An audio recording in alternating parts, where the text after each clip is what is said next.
Well, people often ask me, what can I do as one small individual? Well, just because you could do little doesn't mean you shouldn't do anything. I travel around the world and sometimes I speak to audiences of maybe 100 people or 200 people, and sometimes it's 5,000. And they all have one thing in common. They all genuinely want to change the world, as long as they don't have to change themselves.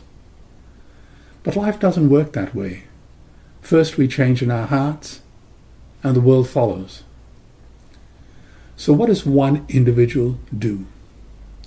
Firstly, we got to remember that knowledge is power. There is plenty of information out there, and it's so easily accessible on YouTube and on Google. Read widely, spend a month really studying the subject of cruelty to animals on the net. And they're quite graphic, but they're truthful. They cannot be sanitized by the animal industrial complex that don't want you to see the truth. So please spend at least a month studying it. You will be naturally drawn to a different way of life, one which eschews violence of any kind, particularly to the powerless. You will be naturally drawn to a vegan lifestyle and a vegan philosophy. And at the same time, you need to have fellow travelers.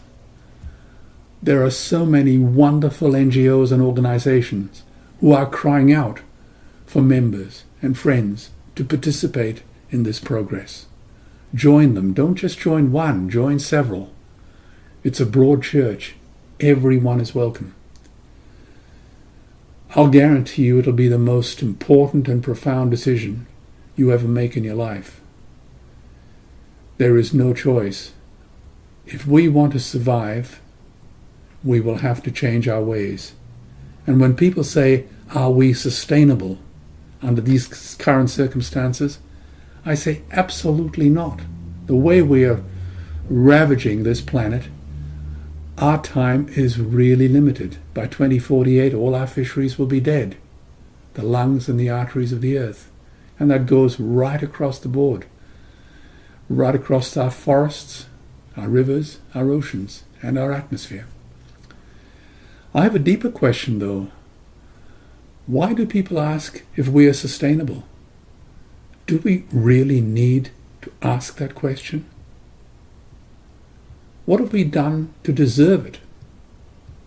What gives us this notion that we are entitled to be sustainable at a certain standard of living, at a certain way of life, at the expense of all other sentient living beings? It is preposterous to even ask the question. So, to get back to what you raised, learn as much as you can, join as many fellow travelers as you can, and spread the message. Time is running out, and we only get one chance to do it right. Thanks.